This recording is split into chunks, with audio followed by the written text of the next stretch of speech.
To break down, AI systems monitored the condition of machinery and tools in real time, identifying potential issues before they turned into costly problems. This not only saved time and money, but also enhanced safety on the construction site. Machine learning algorithms learned from past incidents and predicted potential hazards, enabling preventive measures to be put in place. The outcomes of using AI in this project were impressive. Costs were significantly reduced thanks to the optimization of materials and the proactive approach to maintenance. Efficiency was also improved, with AI systems streamlining workflows and reducing delays.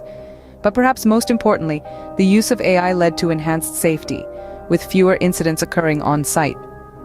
As this case study illustrates, AI has the potential to revolutionize how we build, bringing unprecedented levels of efficiency and precision to the construction process. The skyscraper in our case study is not just a building, it's a testament to the power of AI in shaping the future of construction.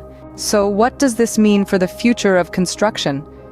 Well, it means a revolution is on the horizon.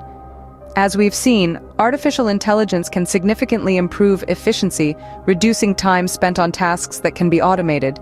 It means less guesswork and more data-driven decisions, leading to a reduction in costs. But it's not just about the money. AI also has the potential to enhance safety in construction. By predicting and mitigating risks, AI can help prevent accidents before they happen. Let's take a moment to reflect on our case study. We've seen these benefits in action, haven't we? A tangible example of how AI is already shaping the industry. So as we move forward, it's clear that AI isn't just a buzzword, it's a tool, a partner, and a game changer. As we look to the future, it's clear that AI will play an increasingly important role in construction. It's an exciting time to be in this industry, and we can't wait to see what's next.